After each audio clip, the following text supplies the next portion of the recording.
What's up guys, welcome to the tutorial for the month of June.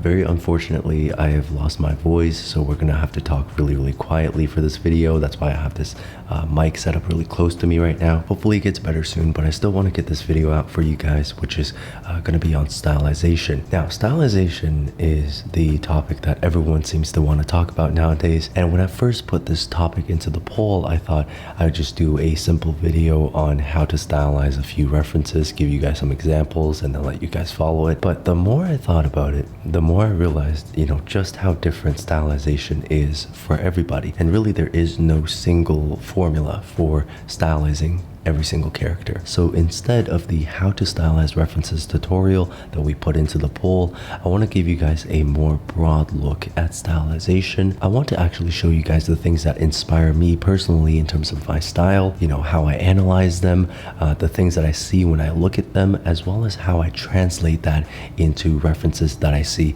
on Pinterest or Instagram that I use for my work. And for all of you guys who are at a bit of a loss about how to find your style, how to foster your style, how to really grow that kind of unique voice that is you, I'm hoping this video is going to be able to shed some light on the way I approached it and hopefully give you some inspiration on how you could do it as well. So first of all, this is going to be a very calming video, and second of all, this is going to be a much broader coverage on the topic of stylization. Now, what I have here for you guys is a bunch of images that I think really encapsulates the things that inspire me and my style. So this piece here is the older Peter Parker from Spider-Man Into the Spider-Verse. I personally take a lot of inspiration from the art in this movie as well as the art book. Highly recommend it if you guys haven't gotten it yet. Look at how simplified the rendering is, right? You get your soft edges and the transition between the shadow and the light. Within the light, you get this section of cooler yellowish color,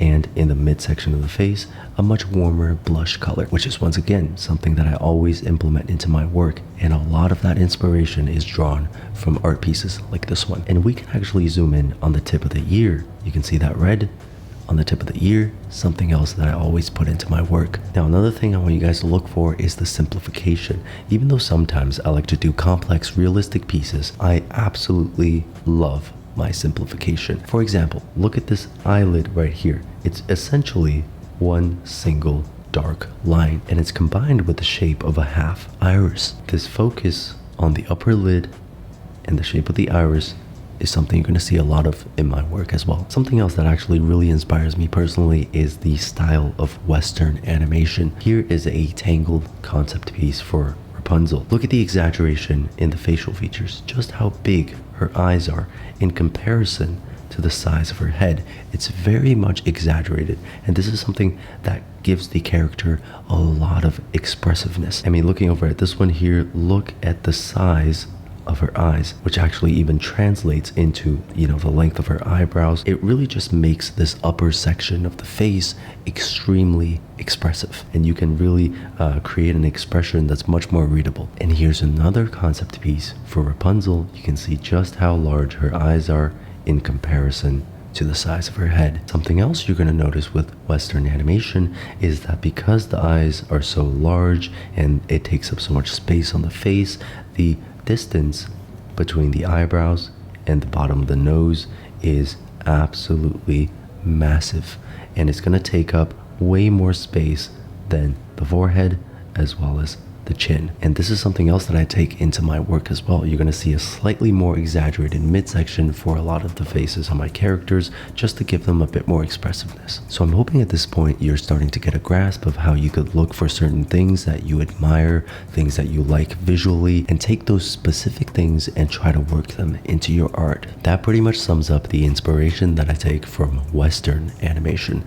Now we're going to go on to anime. The one thing that I absolutely love about anime characters is the shape of the head. So you guys know I'm always telling people to include the cranium in their characters, and look at this big, round, beautiful cranium on this character. A lot of anime characters have this very beautiful profile view where this large sphere transitions down to a beautiful slope on the nose, which comes down to the chin and then flows right back up into the sphere. If I turn off the original image, look how beautifully this shape flows into itself. Because I love the way this looks, I implement it into my work all the time. This kind of profile shape is something you're going to see in most, if not all, of my work. And not only are there beautiful shapes in these Japanese characters, there's also such a great level of simplification. For example, look at her eyes. It's comprised of one line, a circle, a small line at the bottom,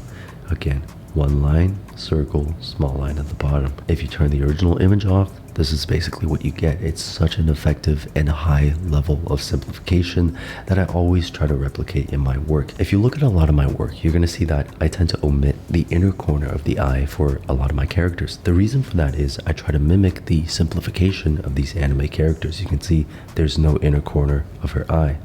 It's not visible, yet you can still read her eyes exactly as eyes. It's super effective levels of simplification. And now for this example, we're once again going back to shapes. So look for this big round shape on that cranium, which flows right down into that tip of the nose. Now in Demon Slayer, this is a bit more exaggerated. It's a little bit more pronounced, but this kind of snout shape that you see that connects the nose down to the chin and then flowing back up into the cranium with the ear. Now if I turn the original off, you can see this is a very beautiful shape for the head, and this is something that you're going to see a lot of in my work. Now you might be thinking, Sam, your work doesn't actually look like any of these specific examples. The reason for this is I normally gravitate towards a more realistic kind of drawing and painting style. So I really like to render things out. I really like to stick to realistic proportions. But what I do for my stylization is I take all of these aspects that I enjoy about all of these different art styles, I pick and choose and then implement them into my work. For example, I might combine the shape of an anime head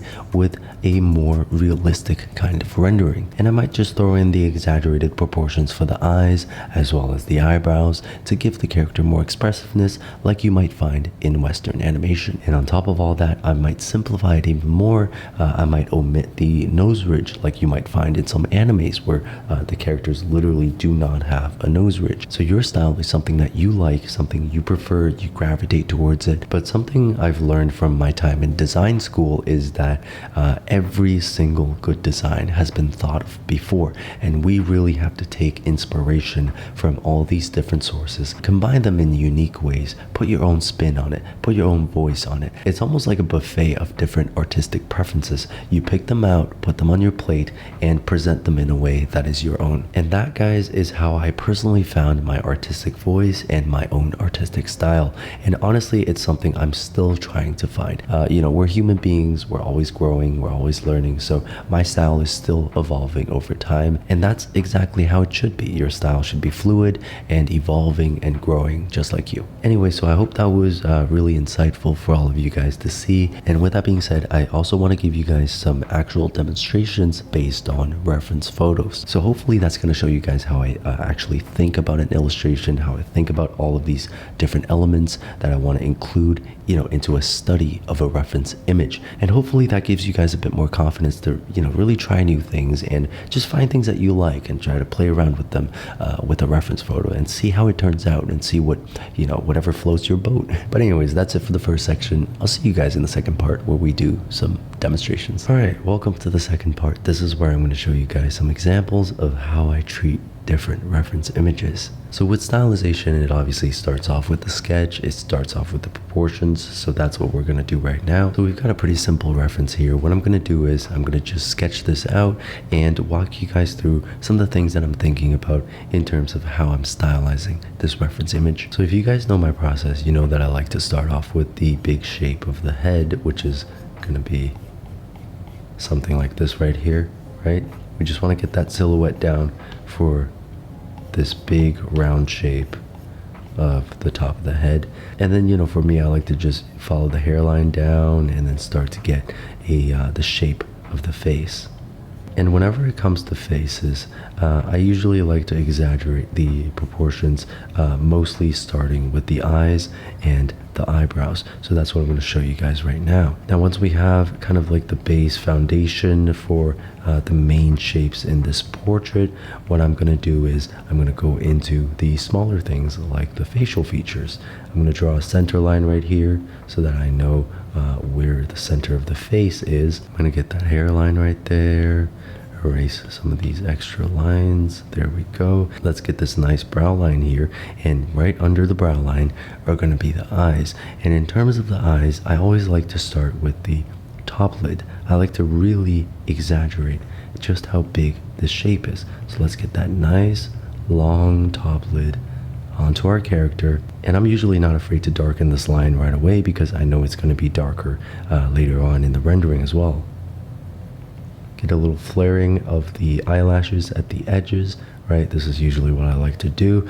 And the next thing is I like to find this round shape for the iris. Now notice the iris in the original reference is quite small. It's about that size. And for my characters, where I take a lot of inspiration from Western animation where the eyes are absolutely massive, I like to just make this iris shape a little bit bigger than what you would find in the reference image. I think the original would be about that big, and mine is about a whole circle bigger than the original. I just find bigger eyes in drawings to be more expressive and more appealing. And on top of the eyelid, what we're going to do now is we're going to add that second fold of the eye, that crease right on top of the eyelid right there, just like so. And now that's a pretty good representation of the top lid of the eye. And of course, we got to flip our canvas around to make sure everything looks right.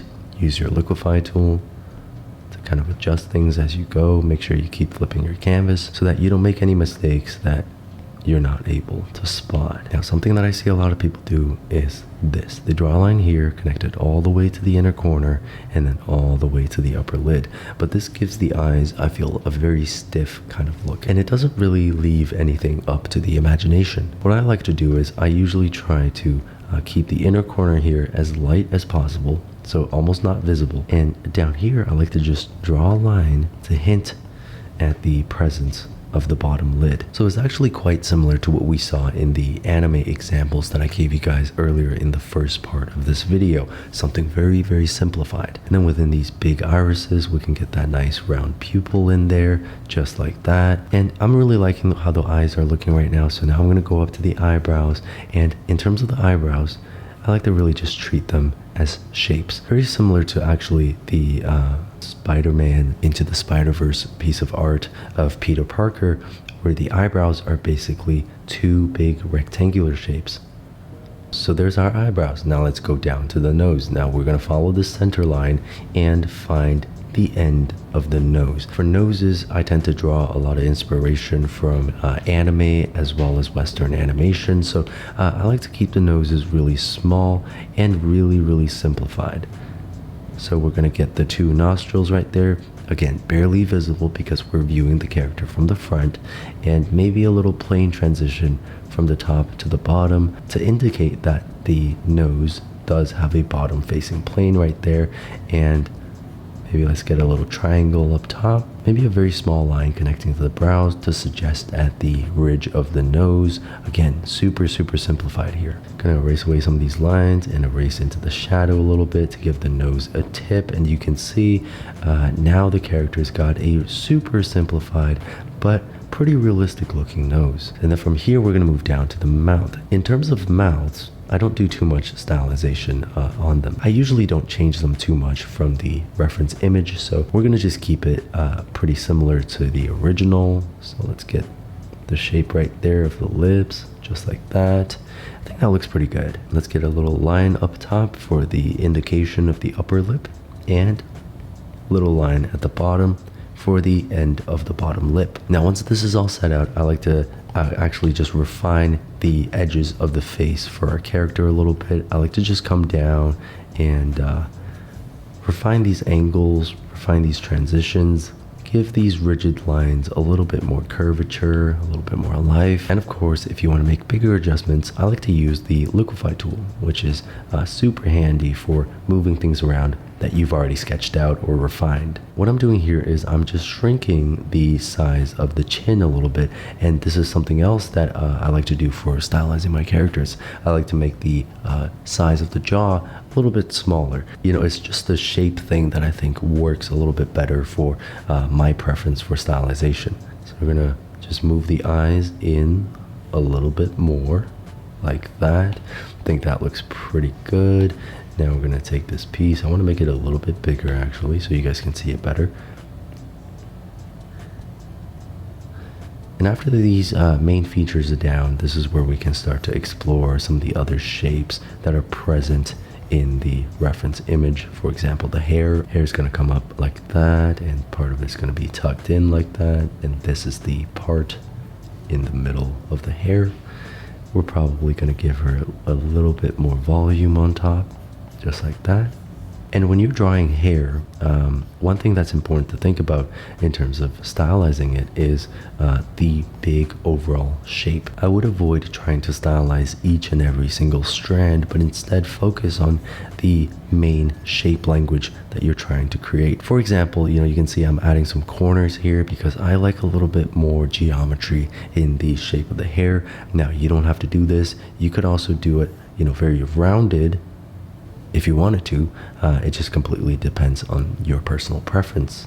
So I personally like a little bit more geometric shapes, so I'm adding that into the hair, and you can see these shapes are really starting to pop, and I think it's a good amount of contrast when you compare these shapes to kind of like the rounder shapes that you see on the eyes and the eyelids. So there we go. I'm going to do some more refinement. Just going to come down here and sketch in the shoulders. So once again, I'm going to flip this canvas horizontally and use liquify here to fix up some of the things that I see that don't look quite right.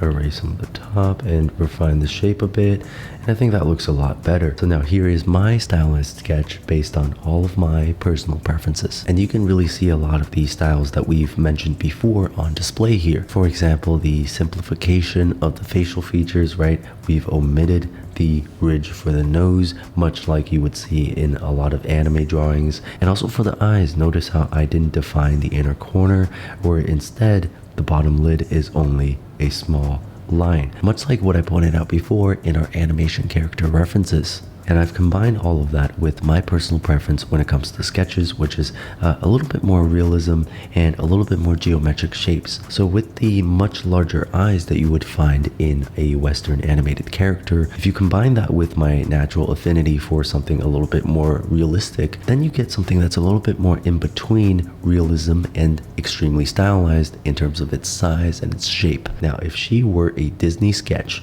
the eye might be much bigger, something like that, and the eyebrow might be all the way up there. But because I prefer a little bit more realism, I personally don't exaggerate the eye nearly as much as the Disney artists might. So this sketch, even though it's produced by me, it's really a combination of all of the things that I know, all of the artists who I admire, and just an amalgamation of all the things that I've gathered along the way. Now, one of the key components in my style is simplification. How do we say more with less? So when I render this character, I want to be able to use as few colors as possible. Every once in a while, I do my fair share of super realistic and detailed kind of rendering, but this kind of simplified rendering is still what I would say I gravitate towards the most. Think of the rendering that you saw on the Peter Parker from Spider-Man Into the Spider-Verse. One or two light colors, one or two shadow colors, just very simple, very composed, and also a great use of the local colors in the midsection of the face as well,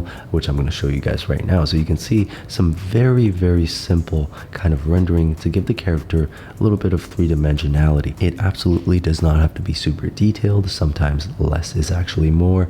And you can see here, what I'm doing is I'm adding a warm hue to the midsection of the face, much like what you saw on that Peter Parker. And it's not just that one reference that does this. I've seen a lot of other artists who are really effective. For example, Ethan Becker, he would always dot his noses with a very pronounced shape like that. And I like that about his work, right? So that, again, is something that I take into account when it comes to drawing my characters. I would actually dot the nose a little bit, but maybe not as pronounced as Ethan's. So again, taking these little things that you gather from all these other incredible artists and just putting them together in your own way based on your own personal preferences. And we're going to take that same pinkish color and put it into the lips. And for mouths, when it comes to rendering, I prefer a really kind of soft and blended look. So we're just going to gently blend out the edges of her lips, and you can see very soft, very beautiful transition right there. And let's take that shadow color, let's go back down, let's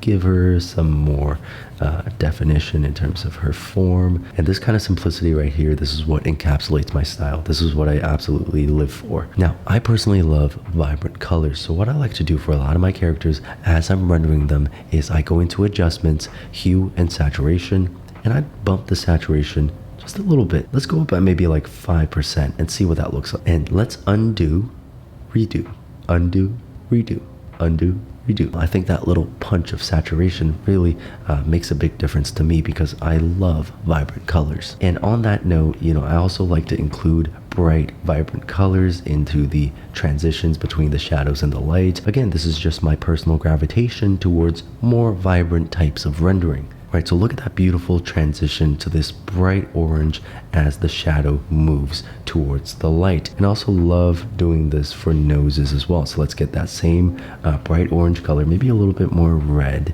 and let's just apply that to the transition between the shadow and the light. And you can see here, it becomes so much more lively, and that's absolutely what I love to do for stylizing my characters. I think throughout my time browsing, you know, many different pieces of art, this kind of subsurface scattering slash bounce light kind of technique is something that I saw many times from different artists, and it's just something that I decided, you know what, I really like the way that looks, so I'm gonna put it into my work. And I think now I've been doing it so much that a lot of times when people see a heavy use of this kind of rendering style, they assume it is my work. So, you know, through a lot of practice, a lot of experimentation, I've kind of made that style my own. And of course, we can't forget about the hair here. So let's get that beautiful base color onto her hair just like that. Now, this is not going to be like a fully rendered piece because for the sake of time, I want to show you guys a couple more. So we're just going to lightly put this golden color onto her hair.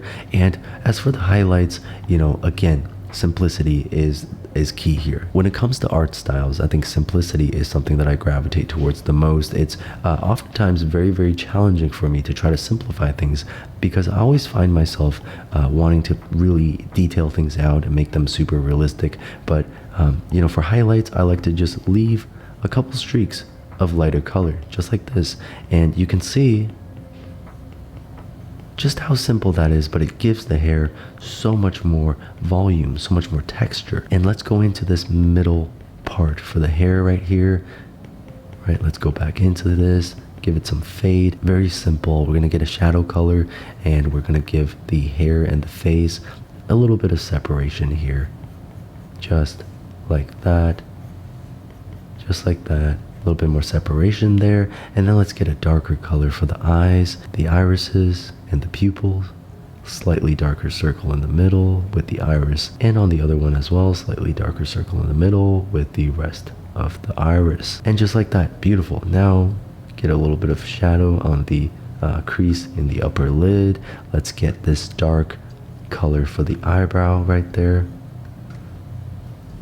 Another dark patch for the eyebrow. Get a bit more shading in the upper lid on the other eye, and let's flip it horizontally. And usually, you know, because of my focus on the shape of the upper lid, I like to take a darker color and just accentuate this top lid shape right here. Almost makes the character look like they're wearing a lot of makeup, but I think this line really just draws people's attention. Now let's get some beautiful highlights on the eyes right there, and maybe a highlight on the nose as well. And you can see this character is starting to really come alive. Now, this kind of rendering technique that I do a lot of times is really a combination of my own preference for more realistic style rendering with the very simplified style of anime rendering. So you can really see, you know, the clear breaks in between the dark and the light shapes, and it almost looks like it's cell shaded, you know, stuff like this under the eye, this shape right here, shape under the nose, just like that. A lot of these things are cues that I take from anime characters, but within these shapes, you can see I implement a level of realistic rendering.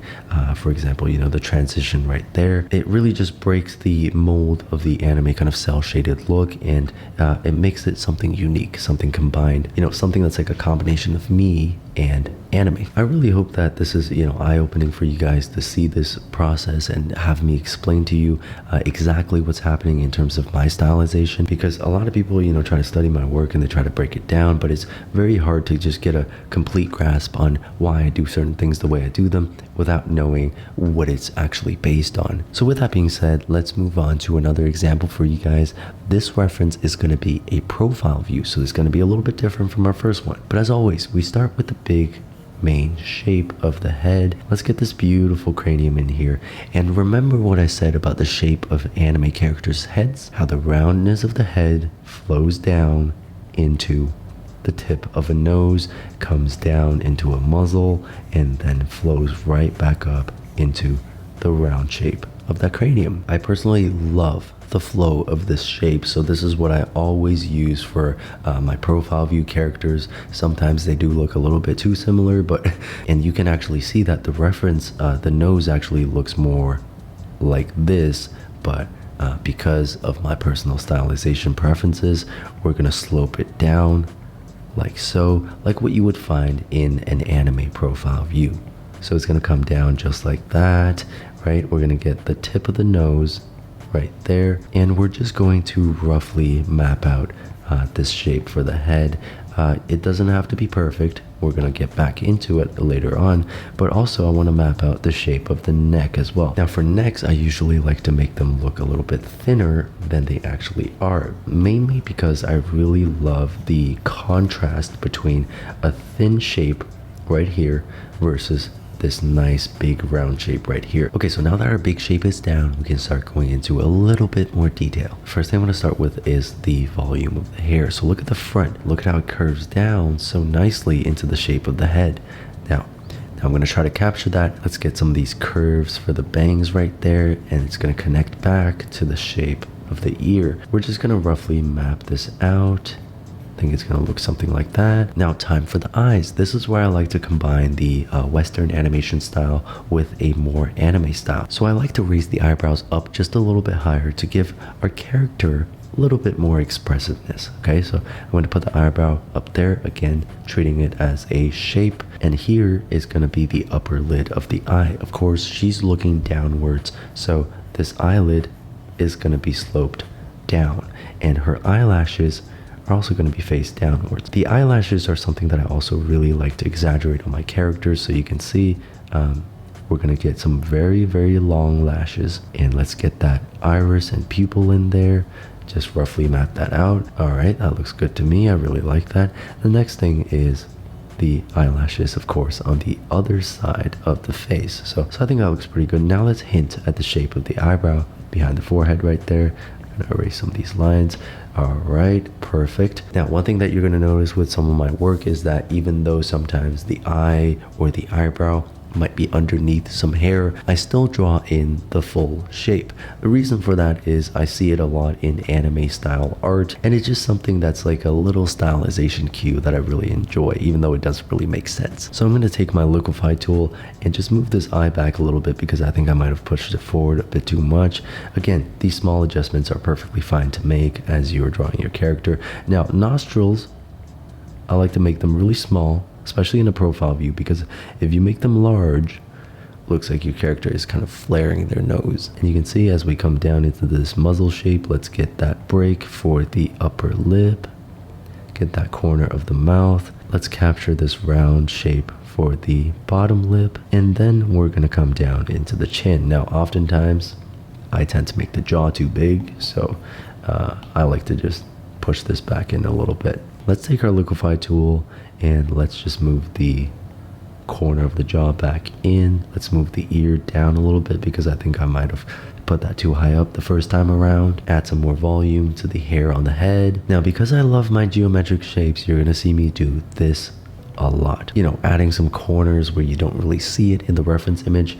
I only do this because I just prefer a more geometric look, and I think it gives the shape language a lot more interest. And now we're gonna come down here. Let's get her bun or ponytail in, just like that. Beautiful shape right there. Again, very geometric because that's how I prefer to work. So just like that, I think that looks pretty good. Let's get the front of the neck. Let's get the back of the neck. Let's get these shapes down. Now let me add a little bit more volume to the top of the head because again, I prefer that nice round big looking head like you would find in anime characters. So there we go. I love the way that looks. Now what we're gonna do is we're gonna flip this canvas and make sure everything looks correct. I'm gonna bring the head up just a little bit, but I think for the most part this actually looks really good. So what we're gonna do now is we're gonna flip this back and let's show you guys some rendering. Now let's get this nice shadow color in there. Again, I always like to start with just one flat color. You know, I think it just simplifies the process for you a lot. If you start off by adding a bunch of different colors in different places, it's so easy to just get overwhelmed and carried away. And for lighting scenarios like this where there's a lot of bounce light, I have a lot of fun with it because, you know, you can really start to push the saturation on different parts of the face. So for example, this part of the cheek where it's receiving a lot of bounce light, I can add bit more saturation to that. I can really blend this out and make it look very convincing. So let's add some of this color down on the neck as well. This is a very soft and gentle blend of bounce light into these shadow areas on the skin. There we go. Now let's add in some of that warmer local color like we saw in the Spider-Man rendering. So coming down here, let's give the nose a little bit more saturation right there, a little bit on the cheeks, and of course a little bit on the tips of the ears. I always like to add saturation on the tips of the ears. I think it just makes the character look a bit more lively. I think that looks really good. So now let's go on to the hair. Let's get this nice dark color up here. And the most fun part is going to be applying this very strong lighting in our own stylized way. Let's follow the shape of this silhouette here. Get that front for the bangs. Erase into this if you need to, just like that. These are some very nice, very simplified shapes for the hair. And again, we're gonna simplify everything by adding only a couple of colors. So here for the highlight on the hair, again, just one single streak, and you can see the hair looks much more three-dimensional than it did before. I personally love what you can do with simplification and just how little you can do to actually say a lot. Now we're going to start applying that beautiful hard lighting onto the hair. So let's get this nice white patch right here. And you can see that it actually also appears on the eyelid over there as well as on the ridge of the nose. So let's add that onto the nose, a little bit on the upper lip, a little bit on the lower lip, on the chin right there. Now you can see there's a hint of orange on the front of the hair, and I love it when this happens because now I can really start to push the saturation in that area. So I'm going to get a beautiful bright orange color, just super saturated, and apply it to the front of the hair. And you can see this really starts to bring out the glowiness and the beautiful, you know, harshness of that lighting. Now let's go down and add some color to the lips, and just as a personal preference, wherever there is a strong light source, I like to add a hint of saturation between the light and the shadow. So here, let's add a hint of orange. Right there, let's add a hint of orange. Right there, let's add a hint of orange. Let's add some orange right there, and of course right down there. And you can see the flesh now looks almost see-through and very live. And now let's go in, let's fill in the eyebrows, let's fill in the shapes of the eyelashes, and let's get a little bottom lid right there. Fill in the shape of the iris. Let's add some more strands of hair where it's necessary. So a little bit of loose hairs on the ears and on the forehead right there. Let's erase back into it to give it that nice shape. Again, everything is super simplified because this is what I gravitate towards the most. Similar to before, what I like to do throughout my process is I like to check the hue and saturation. So you can move the hue slider around to see if your color actually looks right. And now let's bring the saturation up a few percentage points. So like that. Now we're going to undo, redo, undo, redo.